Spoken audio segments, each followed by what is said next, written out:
Father's Day just come and gone, and you know, Father's Day get a little bit of crowd, and we don't get all the bosses and stuff, but nonetheless, the wife and the family, them still make it special for us. And congrats on your first one. Appreciate that, man. Appreciate that. Thank you so much. And I picked up my daughters, and I pulled my back, and like a few days later, like I had to put on, we was going somewhere, I had to put on my shoes, and I had to sit on the bed, like to put my shoes on, I had to put my foot up, I couldn't bend down and tie my shoes. Wow. And it was scary. Yeah. So I was like, but I gotta do something now. But how have you been able to maintain a discipline to where you wake up, you know, early mornings and you do your runs or you do your workouts, and then you come and train, and then you work, and then you come back and train and work out in the evenings? Like how have you been able to develop that the discipline to keep that structure in place? Grits don't have a taste.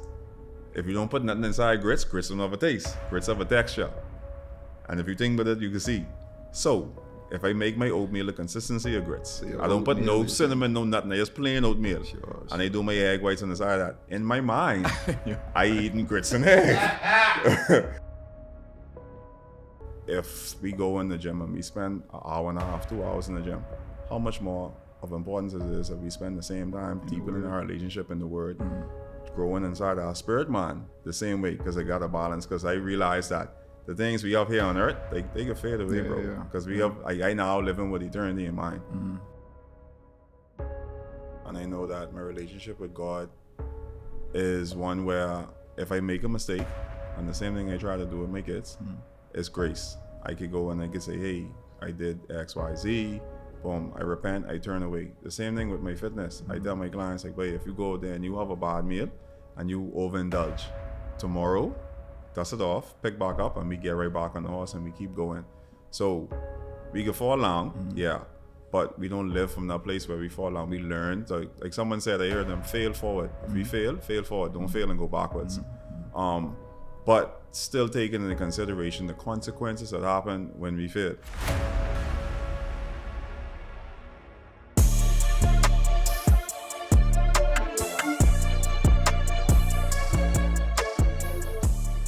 All right, welcome to the new episode of the Myles Side Podcast. This is Myles Jr. I'm your host, and as always, the vision and goal of this podcast is to entertain, educate, and elevate you miles high above your fears, your doubts, and any limitations that you may think exist, always knowing that those limitations only exist in your mind. All right? So today, we got to close out the month of June, and I wanted to close out with a discussion pertaining around fatherhood, right? I have a great guest in the studio with me today. He's a fitness enthusiast. He's a father, and he is a man of faith as well. And I wanted to have a discussion on those three pillars. So with me today is Mr. Ryan Payne, fitness enthusiast. Man, welcome to the pod. Thanks for joining in. Welcome. Thank you for having me. Excited to have this conversation. I really wanted to, the month of happy belated Father's Day. Thank you. Same to you, brother. Appreciate it. It's my first one. My first one. So this was a special one for me. Okay. But I know you have a tribe. Yeah, little tribe. So you're a veteran more so in this. So I got to learn a lot from you. Boy. But welcome to the pod. Thank you, man. I wanted to have this conversation with you. I'm a follower of you, of what you do. You're in the fitness arena. It's kind of a passion of yours that you have turned into a business, right? And you're influential in this space, in the way that you motivate, the way that you curate your content.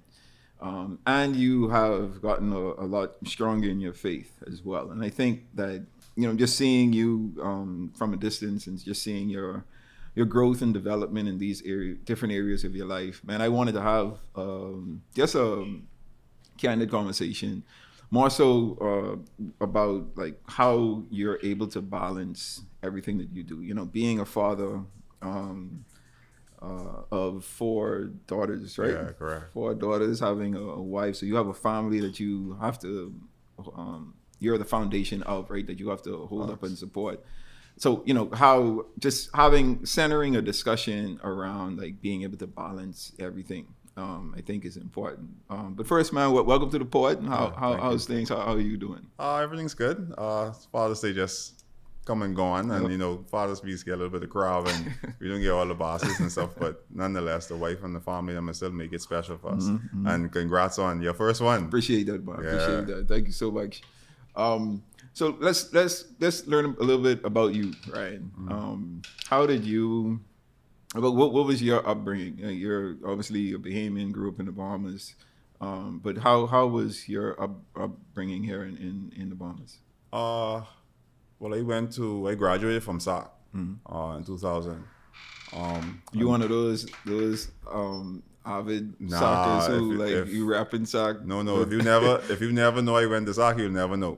I ain't one of them. I ain't shameless, but I got you. We over the top when it comes to the big red machine.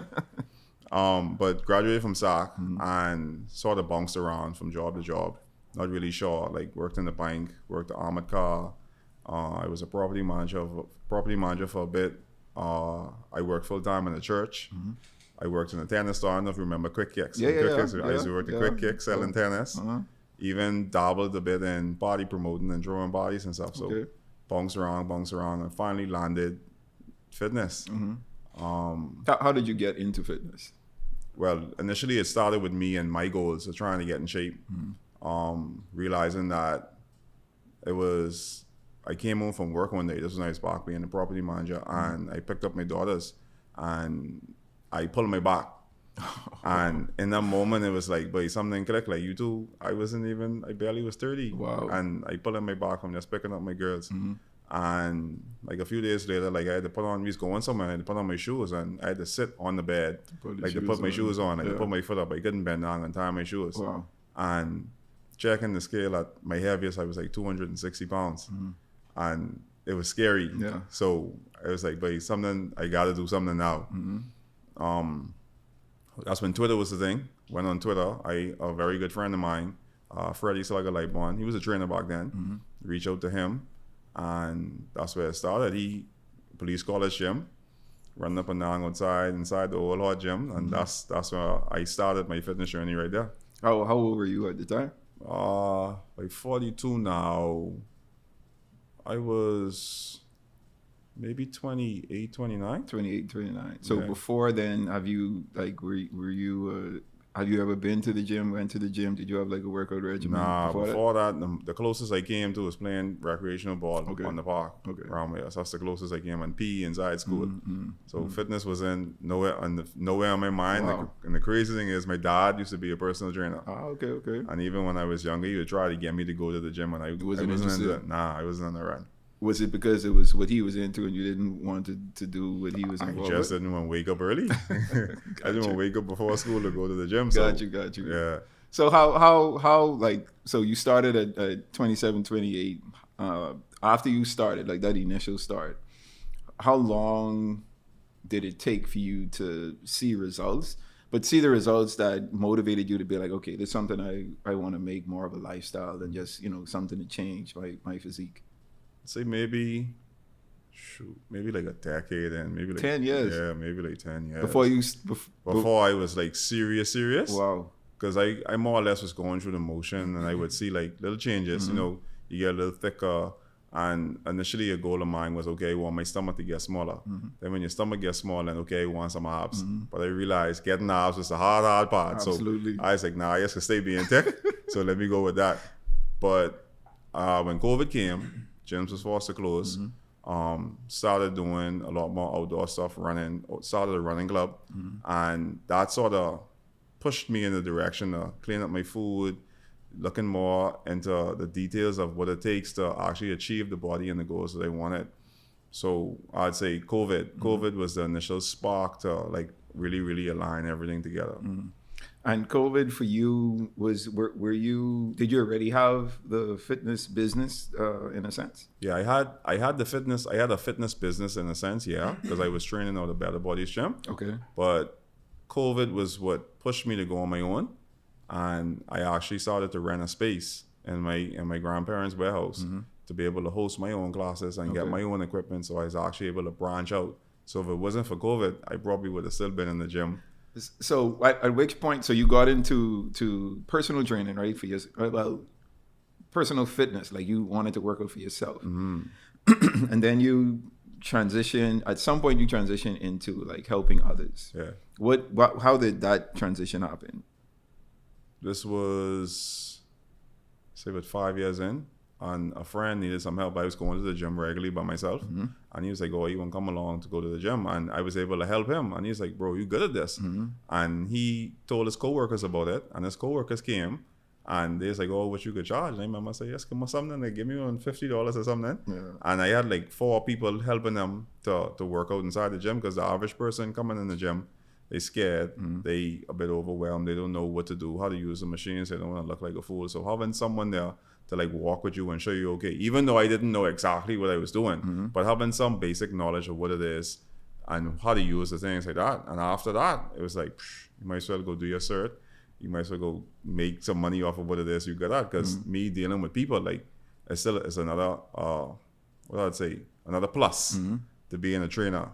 Because once you could communicate effectively, then ain't nothing you really can do. So you did you always like that aspect of it, like work, communicating with people, being interactive? Yeah, I always feel like I always been led like to people and to deal with people and to help people, and even being a trainer, like people that talk your ears off and every like personal therapists, low key, so they'll talk your head off. Yeah, is the working out for you a form of therapy as well? Yeah, most definitely. Like when I go in the gym or when I go for a run or whenever I do like a Macon or whatever, it's like the world is like turn off, and it's just me, the weights, and that time I have alone just to deal with that, just to go through that. I could use it to process thoughts. I could use it to get out if there's any frustration, need to get out. I could just leave it all there, because 45 pounds could be 45 pounds. That ain't changing. That don't depend if it's hot outside, cold outside, the weights don't change. So that's been a place that I run to for solitude from time to time. And it's been a place like my release, my escape as well. How have you developed your discipline over the years, right? Because I think in the longevity of like staying fit and being in shape, it comes with discipline, right? Because you could, a lot of people do good for 2, 3, 4 years span, and then they hit maybe a challenge in life, or they just get, content and just be like, okay, I'm going to relax for this month, and that month turn into 2 months and 3 months, and it compiles over the years. But how have you been able to maintain a discipline to where you wake up, early mornings and you do your runs or you do your workouts, and then you come and train, and then you work, and then you come back and train and work out in the evenings? Like how have you been able to develop that the discipline to keep that structure in place? For me, I know that my fitness and the way I carry myself and my body is the breadwinner for my family. So in the moments where I may not want to wake up, where I may not want to go to the gym and work out, I am a direct reflection of what it is that I sell and what it is that I promote. We always size people up when we see them. So the first thing I'm basically a walking advertisement for what it is that I do. And knowing that, like you say, I have a tribe. I have my daughters and my wife, like they depended on me. So me feeling a certain way or me being tired doesn't really, like some people say it don't matter to them, because at the end of the day, like PPL still selling a bill, cable still got to pay, school fees still got to pay, all these things still got to get done. So yeah, the moment where I may not feel like doing it right there and then, it's always at the tail end when you're done, you always be like, you glad you did it. And it comes from over time, like even like setting small goals. So today it could be, okay, I want to work out 5 times a week for a minimum of an hour. So setting those small goals, and then it builds into a habit. So I work more towards using the discipline to create a habit, because once you create that habit, then that's going to stick. So for me, it's more about, that's what it is for me, because everyone will say motivation fades. Right. Discipline is the only thing that will stick. Absolutely. But habits, once you create those habits, them habits can stick. For me, stronger than the discipline. Sure. Because at the end, every day I wake up and feel I want to do this. Some days I just want to lay down. Some days I want to go to bamboo. Some days I want to eat the food and eat the things I do you though? Do you like on days where you don't feel like working out? Would you be like, I ain't gonna work out today? I can take the day off. Yeah, sometimes I do have moments because I still human at the end of the day, and not every day I eat the same boring food. Like people may not see me. I remember one time I went into McDonald's and I had my shirt on, my Ryan Payne fitness shirt, and this person's like, "Oh, you used to train. What you doing inside your eating?" That's one thing I want to ask. Like, I feel like all trainers go through this, right? So you guys are trainers, you train people for a living, and then y'all like go to like a fast food joint, and let's say one of your clients or someone sees you and say, "Hey, you training? Why you in here eating this bad food?" Like how y'all just take that? Or even like when you post, like if you posting like your meals and be like, "Oh, why you eating this cake or these fries or this fried chicken or whatnot?" Like how do you respond to stuff like that? So for me, I try to be very transparent with my clients and transparent with the people around me. And everyone know I have a sweet tooth. But I all about balance. So for me, it's even like with clients, new clients coming in, and they may be like, "Oh, this diet so hard, so rigid, this, that." So I tell them, okay, this is what to do. If it's 7 days out of the week, let's push initially for 5 days. Let's eat clean for 5 days. And if you accomplish the goals that you need to accomplish, you work out when you're supposed to work out, you eat the food you're supposed to eat, give yourself a treat on Saturday. Let Saturday have that one meal to keep you in motion. And I find that even when you eat that one food that you want so bad, most times it don't be good. Most times it's make you feel bad. So it don't even be worth it. So enough time of doing that and saying that it ain't worth it, you eventually got to fizzle along.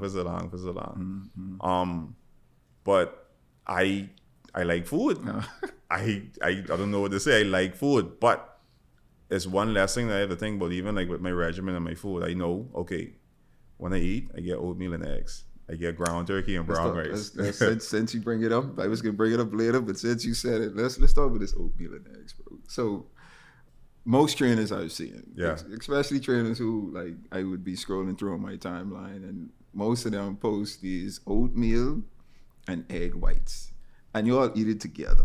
I like oatmeal, I like egg whites, right? But not together. So putting them together just seems so foreign to me. And everyone that I've spoken to is like, well, one of the trainers I guess the first trainer that I saw do it, I was asking him like, "Bro, like, what you doing? How does this make sense?" He's like, his intake was the same for pleasure, the same for taste. I doing this for sustenance, right? Just giving me the protein and stuff that I need. That's why I doing it.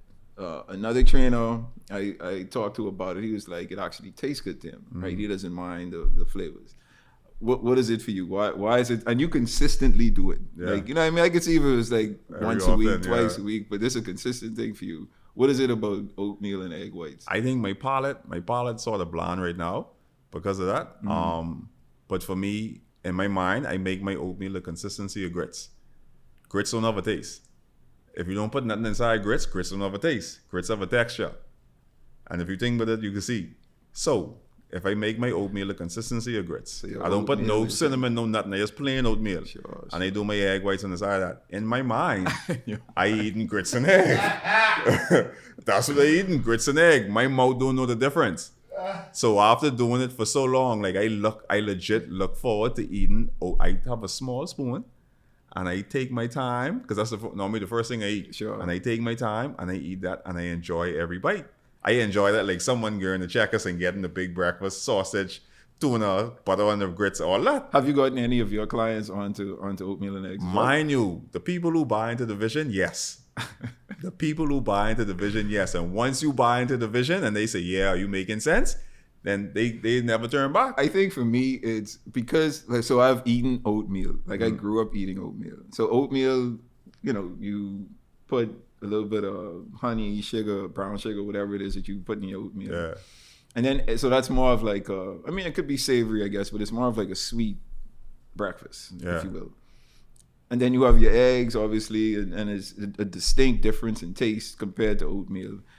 I know, I hear you when you say you treat oatmeal like grits, but I don't see that connection. And that's normal. Most people, I never ate oatmeal growing up, so I never knew what oatmeal tasted like, or never did the berries and stuff like that. Me going into oatmeal now is like my first time. Got you. So if I eat oatmeal with berries and honey and all that, it's too sweet for me. Sure. So I guess. So do you ever eat oatmeal with anything else? Nah. Just egg whites. Just egg whites. Just oatmeal and egg whites. I want to introduce you to the Munroe Global app, the ultimate platform to empower your leadership journey and inspire your purpose-filled life. Access timeless teachings designed to help you grow in every area of your life. From leadership development to personal growth, Munroe Global has it all at your fingertips.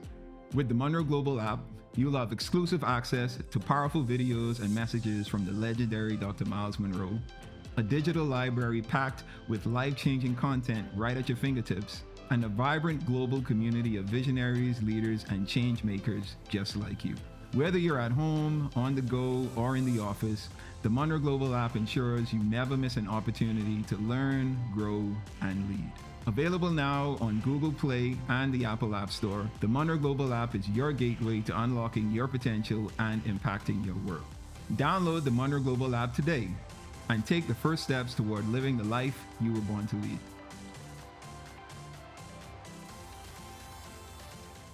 I always say I could try it one day, and then I go to try it and be like, I can't do it. You don't follow with just, that. It just say it don't seem like it'll be something that I like. But I have to try it one of these days because it seems like it works. I would assume it provides a high amount of protein for that meal. It's the new and I don't get too deep, right? But the nutritional aspect of oatmeal, is it good? Oatmeal is just pure fiber. So they're going in and coming right back out. Sure. So some starches, like they have good starches, bad starches. I'd say the bad starches, they break down into fat. So oatmeal, your whole grains, oatmeal, brown rice, your whole grain pasta, things like that, when the body breaks them down, they don't break down into fat. So oatmeal don't make you fat. So that's why I eat oatmeal, it ain't gonna make you fat. Got you. So it's a more clean way. It's a clean, healthy breakfast for me. And like you say, high in protein. Okay, all right. So you would you consider yourself everything that you have been doing, especially online, your online content. So I follow you. I see like the stuff that you've been posting and everything. I think like recently, I wouldn't say recently, but over I'd say the past 2-3 years, like you've been a lot more adamant about your faith walk, right? And it's coming out in the way that you post and what you post. Would you call yourself, first of all, like you consider yourself a fitness influencer? People have said, but in my mind, no. No, that was never I wouldn't say a goal, but it was never something that you say, hey, I could do this. I want to do it. Nah, for me, it's just about sharing my journey and helping people along the way, like motivating. Some people be like, oh, I look forward to your post. What you doing today? Send me the workout. Let me do it. Let me try it. Blah, blah, blah. Things like that. So that's all it was for me. It wasn't about trying to get the most amount of followers. Because if you look at my Instagram, for example, I barely post. I remember the posts. I'll post on my stories. Maybe my TikTok I may post. Facebook is what you put my so. As it come, if I feel like it, then yeah. Because even like most people say, oh, well, you post and then you can get more clients, blah. But for me, it's been more organic, more word of mouth. Sure. People see what I do with this person, and then they tell someone, and that person come because of that. So it's just trickle on. So, I mean, well, you are an influencer, if you, whether you consider yourself or not, because I think you have a lot of influence from your personal journey, like with everything that you do personally, but as well for your clients. And then it trickles into you presenting your faith as well, right? And it just shows, I feel it shows a strong connection between the three, right? Where you're able to show a good balance of like the lifestyle that you live and what you do on a day-to-day basis. So from a faith standpoint, how has faith affected you? Because, I think it's safe to say you've gotten really serious about, or more serious about, let me not say more serious. I've seen you post a lot more faith-based content in the things that you say and how you want to motivate individuals, as of recent, over the past 2-3 years. What caused that shift? For me and my faith, I feel, or I understand now that there's too much at stake for me not to be in the line. If I look at even down to my home, the man's job is to provide, to protect. And my role as the priest in the home, for them, for my family, like, I have to now teach and show them the way. I have to lead by example. And if I drift, let's say I decide not to be focused, I decide, okay, well, I'm on this run, I just could live my life and take up the popular Bahamian pastime, married man pastime, where we are just sweetheart. And I leave my home open and vulnerable. So I know that, knowing my role and knowing that what's at stake, I have no choice. And even over the years and the things that God has done and the things that God has saved me from, the many chances, because we just buck our toe and then he got to come swooping and save us. Even seeing what he has done, like, I'm more than grateful. And I always think, like, even now, I think that the things I've been able to accomplish walking out of my purpose, or the things I've been able to accomplish not trying to fulfill the will of God in my life, imagine now I fully surrender and I fully partner with him.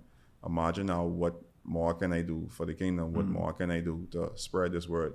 And like you say, like, I may not look at it as influence, but I've seen as simple as if I go in the gym, when I go on in the gym and I decide to start wearing retros, people start wearing retros.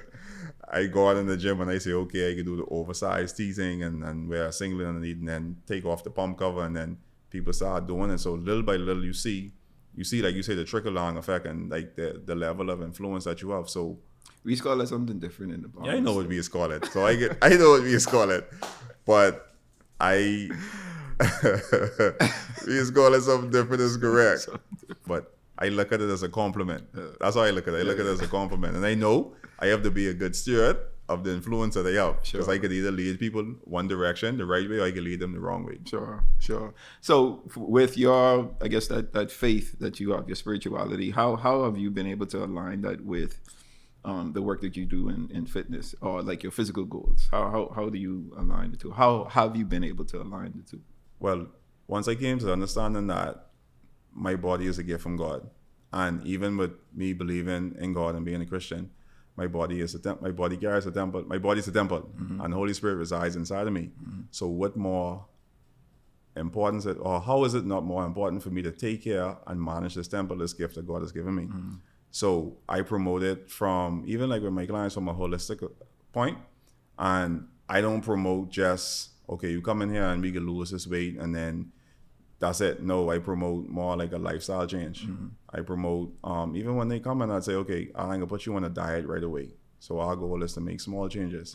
If we eating out 5 times a week, let's eat out 2 times a week. Let's do more home cooked food.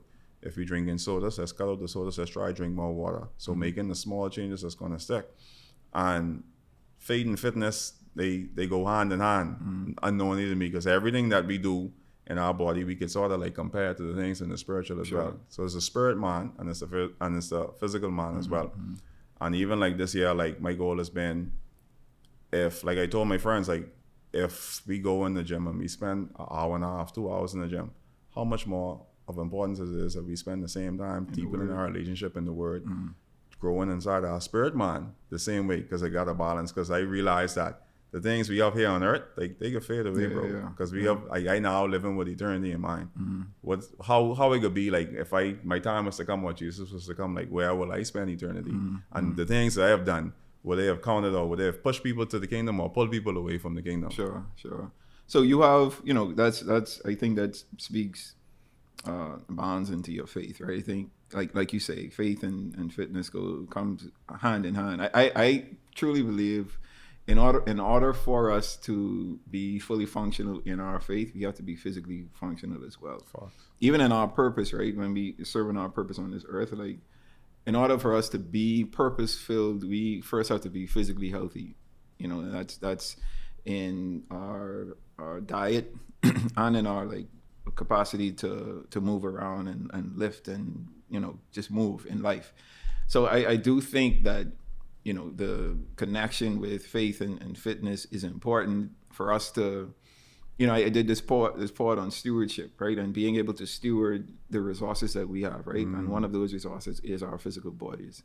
And being good stewards of that, like I think showing ourselves good managers of our physical health, we're blessed with more, right? Whether that's more opportunities to assist others, or just more resources for us to manage entirely. I think that's truly important. But shifting to like family, so you're a father of four. Correct. 4 girls. 4 girls. What's the age of your daughters? Oldest is 21. Okay. Second one is 17, 13, and the last one is 8.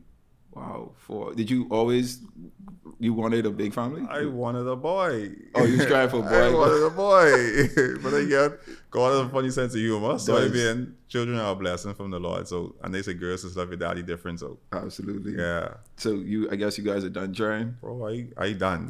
I mean, I don't know. If he see it different, then yeah. But it could be a miracle, son. So yeah. So your the way that at least the mentality that you have with your daughters and your wife as well, right? Your family, how have they helped you to structure yourself physically, spiritually, and then as being the father in the home? How have you been able to structure as the foundation of the home, right, as the head of the home, how have you been able to structure a sense of, this is what we are going to do, this is the vision for our family, this is the legacy that I would like to leave, and this is what I want to, impart into you as my daughters and as my wife, where I want to take us. How have you been able to structure that into your life? What I've learned that even with kids, children do what you do, not what you say to do. So for me, even with my kids, and even I having 4 daughters, all 4 of them have gotten a different version of me. Because my oldest daughter, I had her when I was younger, so I was a little bit more in the world, party and things like that. But all of them have seen me transition. Like, they've been in my life to see me transition from where I was in the past to where I am now, to know that, okay, church is a non-negotiable. They know Sunday daddy waking up and we going to church. Like, a little bit more liberal now, because Gen Z and everyone, they feel like you can't force these children to do nothing, and they get rights and they just start that. A little rougher now, because we ain't had no option. Like, when I was coming up, like, it wasn't no option. You getting up to go to church. Absolutely. But I just try, like you said, I try to lead by example. Whether it be how I handle my wife. If we get into an argument and I know that the kid's watching or they listening, how I respond to her. Because at the end of the day, what I realized, the version or the man that somebody will aspire to marry, aspire to be with, I sort of shape that in what they see and how I handle their mom and how I handle my wife. And even just stressing the importance of them and showing them that, boy, God been good, and they've been there to see the things that God has done for us, to see how he has shown up time after time. And then even relating back to my fitness, and they see the importance of it, and they have to get used to their dad being a personal trainer and out there. Like, their friends, they'd be like, oh, your daddy is the man who's beyond thinking with the fitness and the weights and blah, blah, blah. So getting used to that and seeing that they know, well, hey, daddy is do this workout thing. This is what he is do. Like, if they know, okay, we eating something, and if I go on a specific diet or anything, then they ain't gonna ain't gonna be no pressure. Or my wife ain't gonna pressure me and say, oh, you gotta eat my food this Sunday because I spend this time in this kitchen to cook. She know if I lock in this, I lock in. So everyone's still working together for one common goal.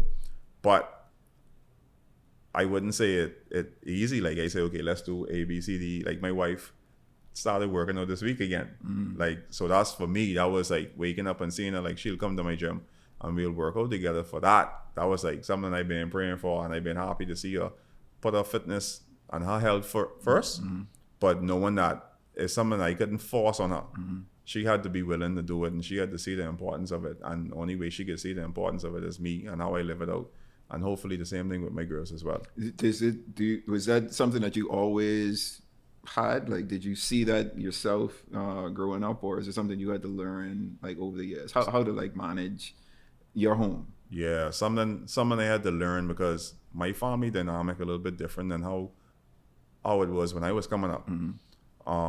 So even now with kids, they're being exposed to a lot more social media, internet. They're a little bit more opinionated now, and I think it's a little bit more peer pressure now too, not just from school, but from everyone out there inside the media as well.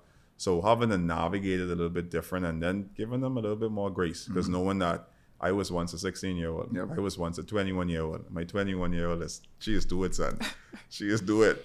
But knowing I was 21 and what I was doing at 21. Yeah, I just had a daughter. My daughter's 8 months now. Yeah. And so I think about that all the time. I think about when my daughter turns 15, 16, like I'll have to look at her and be like, yo, I was 15 and 16 once. And to give her that grace because I know how I was at 15 and 16. Yeah. Like you couldn't tell me nothing. I felt like I knew everything. A little bit of rebellious in a sense, you know what I mean? So I think that's a good approach, right? Just understanding like, man, I was this age once. And it'll probably be, 100 times different when we reach to the year that she turned 60 and the advancement of like the things that we have in this world, in particular technology, and where we will be in society. And just being able to, again, just provide grace, because my daughter 8 months and already challenging us. So I can't imagine her at 16. Yeah, but then still even though I told my daughter the other day, like she just graduated from high school, she turned 17, she graduated. So now in her mind, she feel like she's a woman. Yep. Yeah, but letting her know that boy, life hard and this world out here is very, very unforgiving. So giving her the tools and giving her the information to be able to navigate this world, and still knowing that, yeah, daddy wants you to do X, Y, and Z.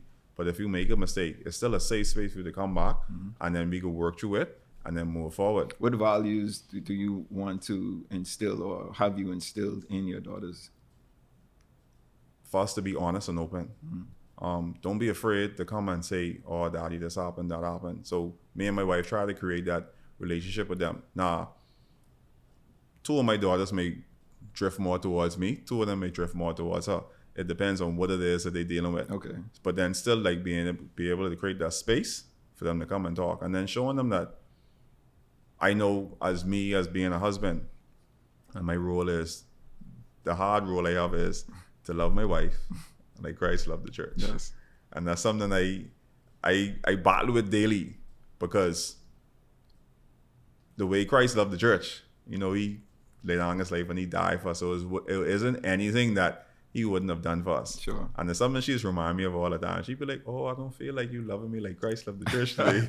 So it's to show them that even my foundation and my relationship with God, and show them that anything relating to love, it got to flow first from him. Absolutely. So, because they could go through the phase where they feel like they're in love and this or that, but if it ain't no connection to God, then is it really love? Yeah. So it's instilling things like that inside of them, and that's basically giving them the upbringing that, but you got to put God first. Yeah. I met with one of my mentors recently, and he said something that was super profound to me. Right, he was having this discussion with some of his some people that he mentor, and it was 2 married gentlemen who was coming to him for marriage advice. And I don't know if they were having like issues with their wives or whatnot, but the conversation kind of moved to like understanding their wives. And man, he said something that completely, it was something that I knew, but it was a great reminder, right? And it was that, men, we try to understand women, right? And that's where we fall short, because God never told us to understand women. He told us to love them. Yeah. Period. Right? So us trying to, man, I need to understand like what this woman talking about, who she is and this and that. Like, don't worry about understanding her. Yeah. Just love her and for who she is and what she brings, right? Because her job is to be a helpmate, right? And that's to assist and support you in all that you do, and kind of turn your ideas and vision into like these grandiose things, right?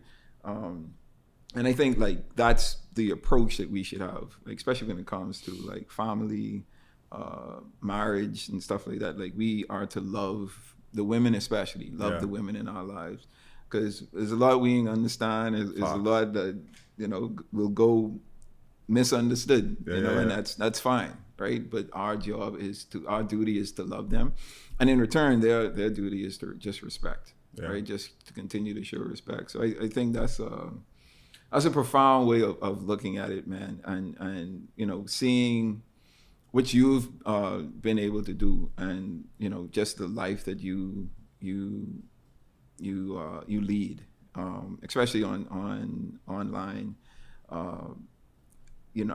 It's very inspirational. Okay.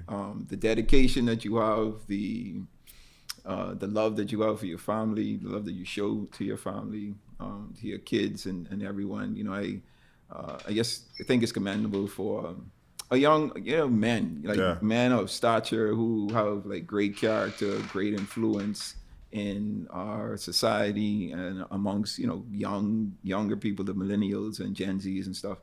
I think that's commendable, and still being able to stay in touch with youth, right? Yeah. I think for our generation, like at 40, like we look better than our parents looked at 40, right? Yeah, you look better than the young cats too. You're right. We look younger than some of these young kids coming up. Yeah. And I think that's a testament to, first of all, the way that we take care of our bodies, the seriousness in which we take our physical health. But I think that it also comes with, for most of us, like our faith, and just being steadfast in that.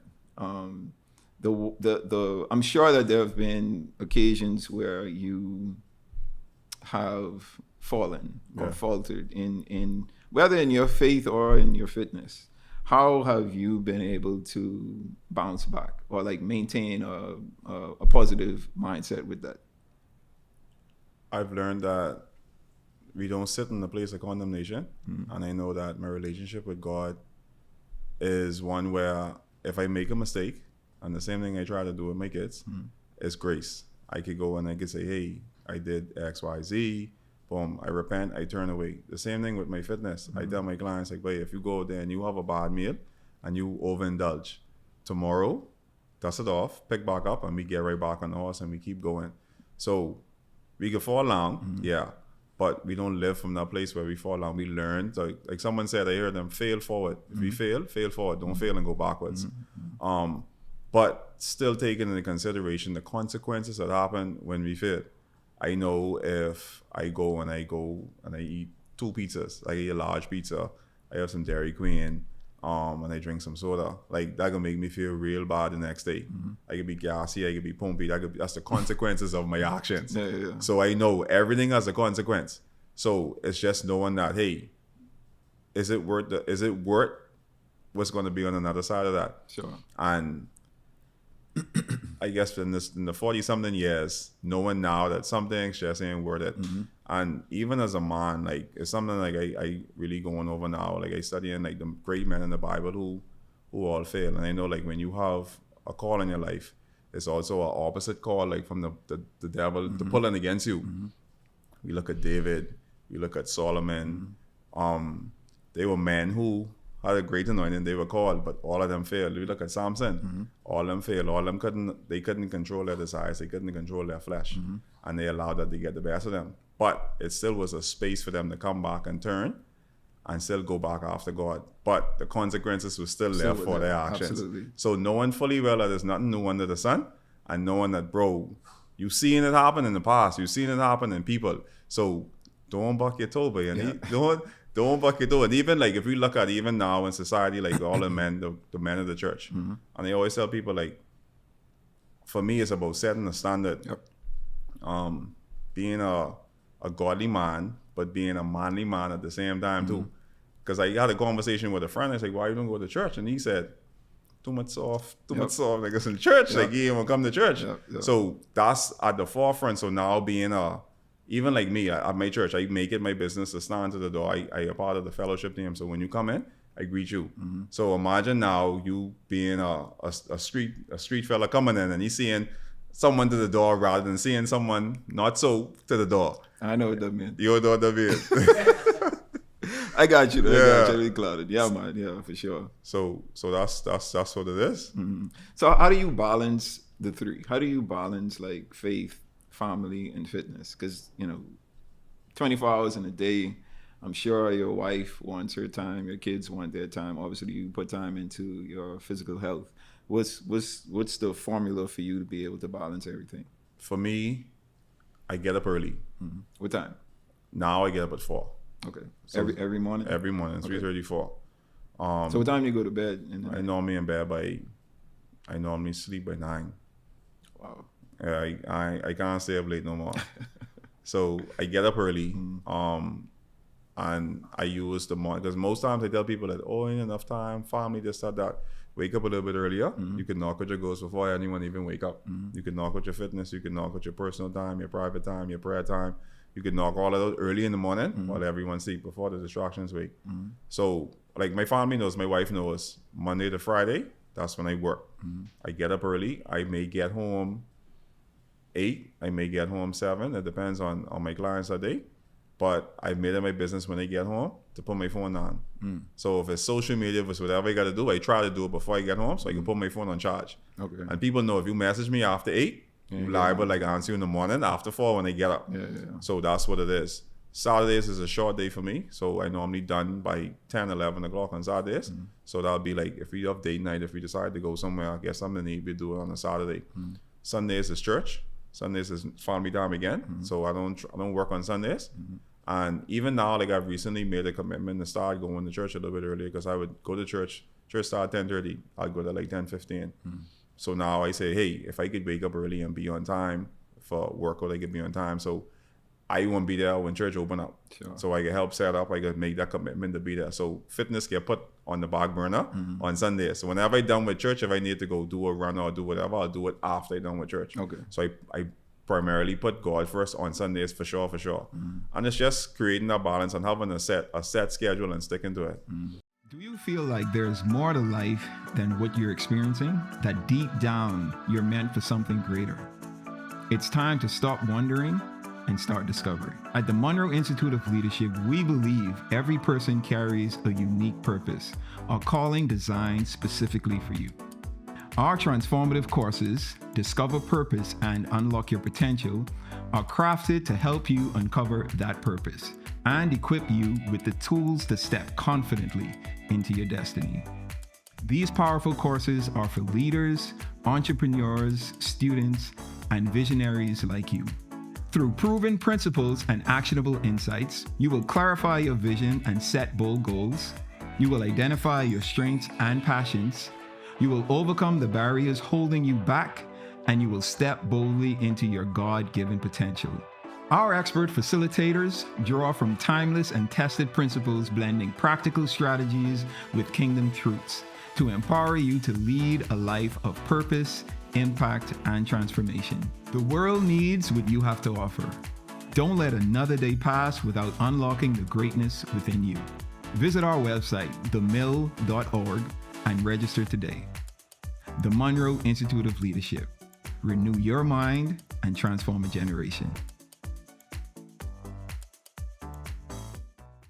I'm sure you've had to tweak it and revise it over the years, right? So, like, how is that transition? So let's say over the last 10 years, like that balance of faith, family, and fitness, how has that looked in these different eras of your life? Like, I'm sure one may have had to take the backseat sometimes, because your focus was just elsewhere.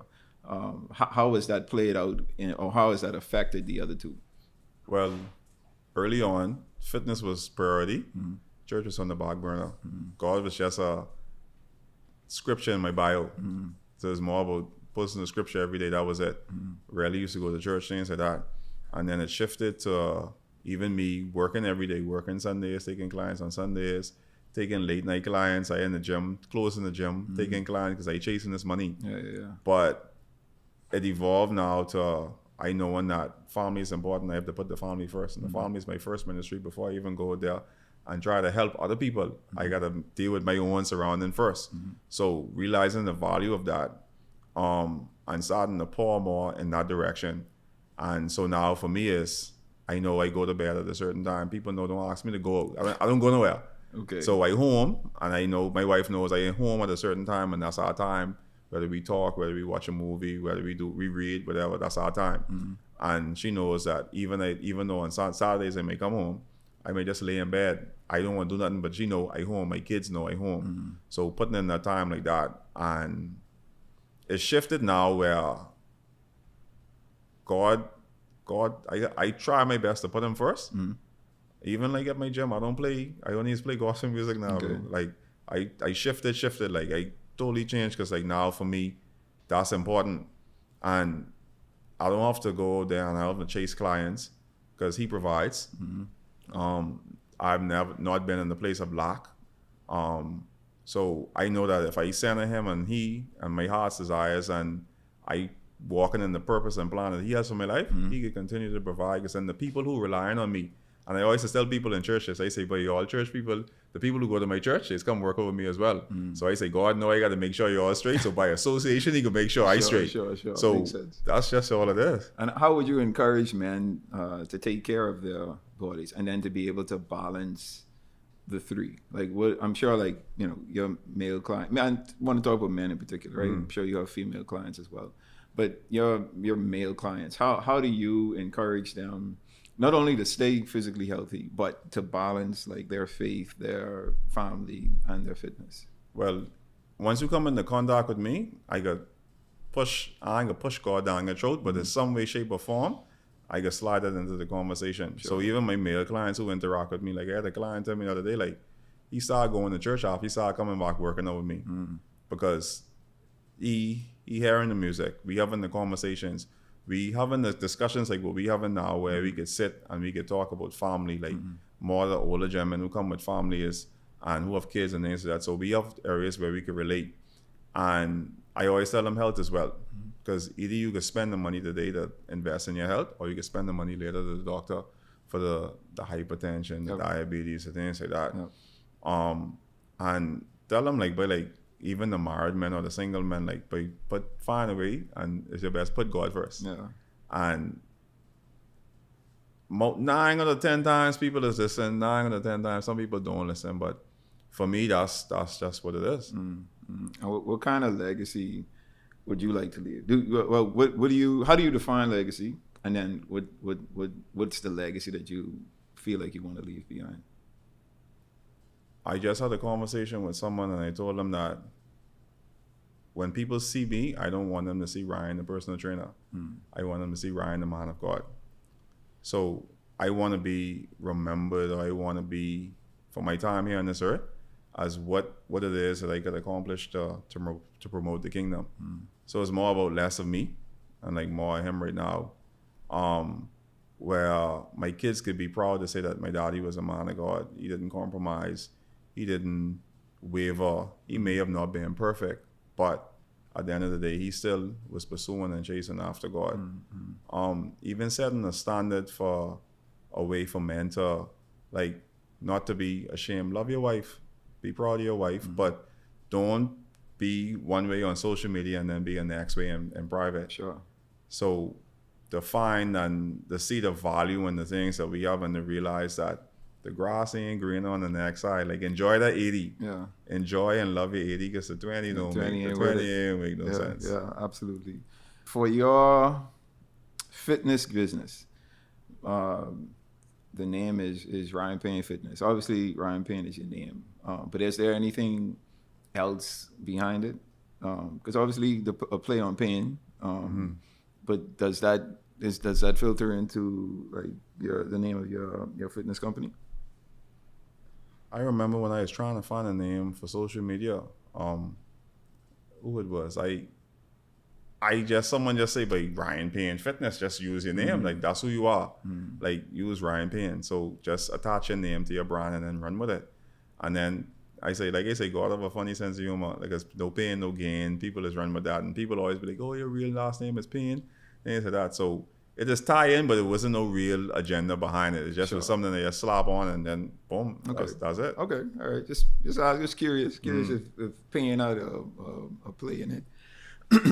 So in a lot of your short video posts, you always end with chasing greatness.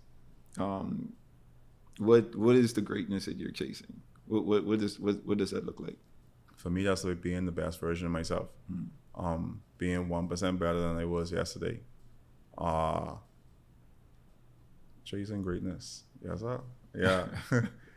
Yeah, so not to compromise, not to settle. Because even like where I'm at now, like 10 years ago, I never felt that I'd be on a billboard. I'd never be on a podcast doing things like this, speaking to people about health and fitness. So it's realizing that all of us have something great inside of us, and that once we tap in, we could achieve it. And once we, like you say, once we put him first, he can line up, and he can make it come to fruition. Yeah. Well, cool, man. So, 2 more questions. I ask everyone this who come to the pod. It's a recurring question. Been getting a variety of answers. Just curious what your answer would be. And the question is, how do you define success? How do I define success? Success for me is right back to what I said with chasing greatness, being better than what I was yesterday. My success isn't defined by someone else's goals, but it's more about the goals that I've set for myself. It's success for me is fulfilling the purpose and the plan of what it is that God has for my life, and aligning myself with His will that He has for my life. So, setting small goals, taking it one day at a time, even if it's taking it one moment at a time, one breath at a time, just getting through it and knowing that tomorrow is a new fresh day, and I have the chance to do it all over again. When you achieve your goals, fitness goals in particular, what do you do? So like, you went through this this phase where I think you did a half marathon or full marathon, half marathon. So accomplishing, I assume like that was that a lot for you? I mean, I assume. Yeah, it was a lot. It was a lot, even like going into prep training for that. Yep. Early mornings, tired legs, things like that. It was a lot, but it's always on to the next thing. It's always like it ain't never enough. It's like almost like a drug. So once you set a goal, achieve it, it's like, okay, what next? What next? Yeah, what next? Okay, and then physically, you know, we all go through these phases where, okay, I want to be big and bulky. Okay, I want to cut up and I want to get slimmer. How does that work for you? Is it let me speak for me. So like when I was younger, I wanted to be like huge. Yeah. Right? I lifting everything in the gym, throwing up, 315 with ease. Now I don't even look at 315. I don't want to look like a fridge no more. I guess I want to be a normal looking human, right? How does that, like the physique or your physique goals, how have they evolved over the years? I know you don't even remember this. I used to play flag football, and I come out there one time. I wasn't in shape, and I see you and I say, "Boy, dog in shape, eh?" Like that was inspiration for me. Sure. And even like now where I'm at, I strive to be more functionally fit. Yeah. I won't be able to, if I have to go run, I could go for a run. If I won't be able to lift something heavy, I can lift something heavy. Sure. But I ain't trying to set no like 315 for what people. That's what I tell my boy. I guess I won't be functionally fit. Yeah. If I want to run, if I want to run a 5K, I could run a 5K and not hurt myself. If I need to sprint 100 yards, I can sprint 100 yards and not pull a muscle or something. Yeah. I don't know about a half marathon yet. I I just want to look good. I want to look good in my clothes, but that's it. Big bulkiness don't look good in clothes. Yeah. So for me, I want to be mobile. I want to be able to wake up in the morning and stand up and nothing hurt. Sure. I want to have no reoccurring injuries, things like that. That's all it is. I feel that. So, and I guess that's the not long term, but long lasting goal for you, just to be functionally fit. To be functionally fit, to be the granddaddy. Like, boy, your granddaddy in shape. Yeah, that's what it is.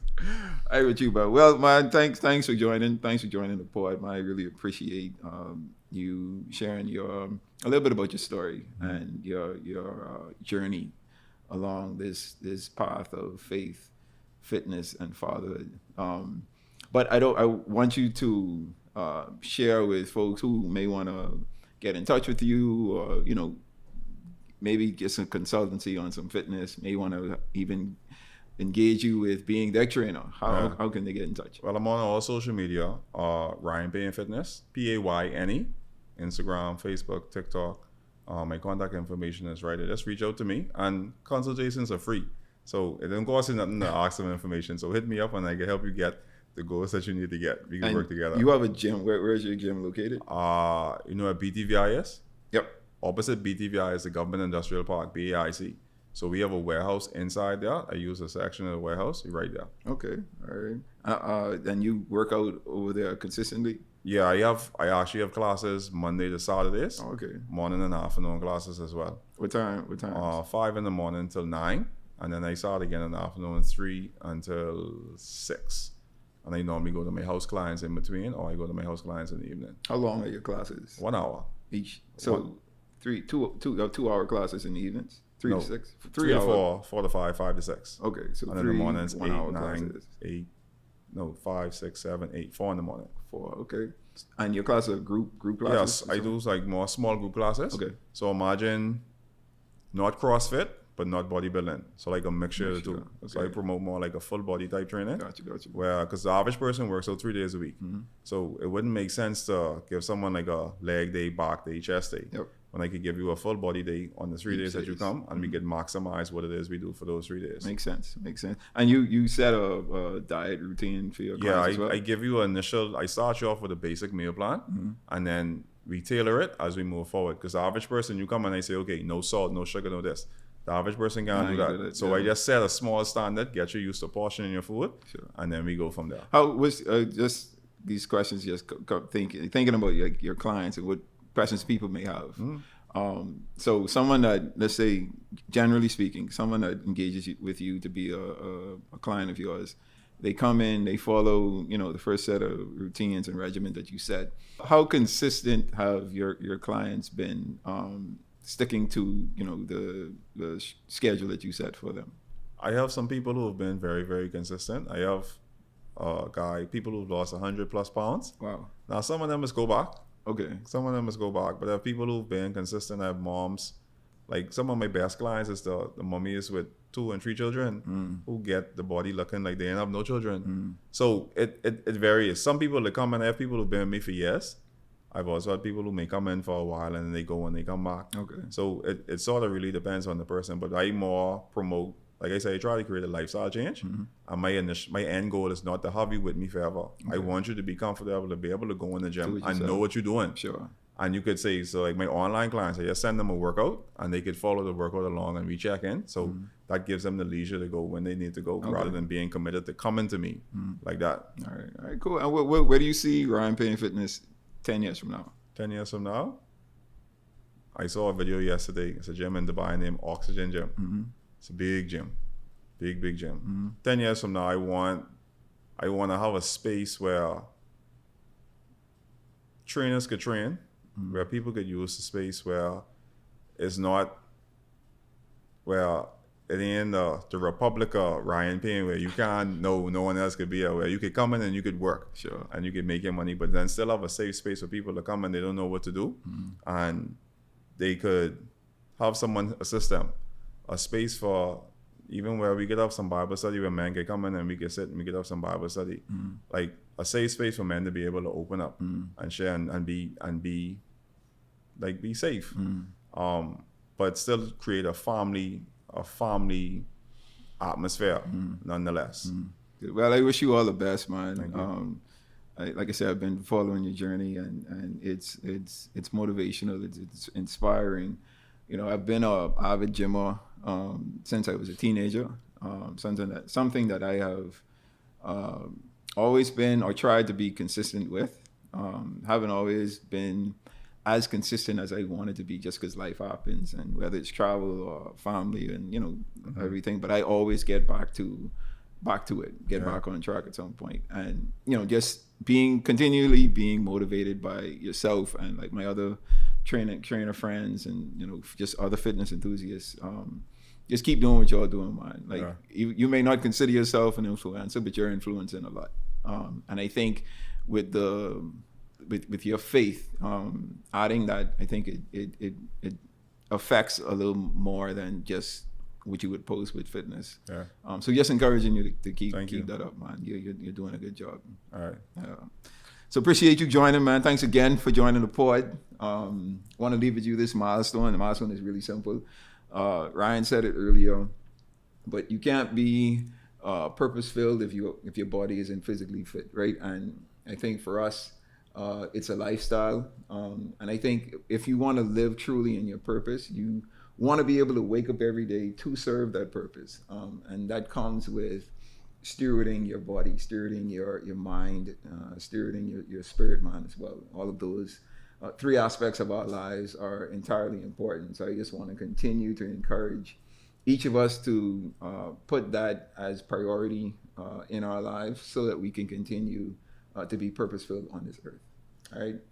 So with that, that brings us to the end of the pod. As always, the vision and goal of this podcast is to entertain, educate, and elevate you miles high above your fears, your doubts, and any limitations that you may think exist. Always knowing that those limitations only exist in your mind. All right, until next time, you guys stay blessed.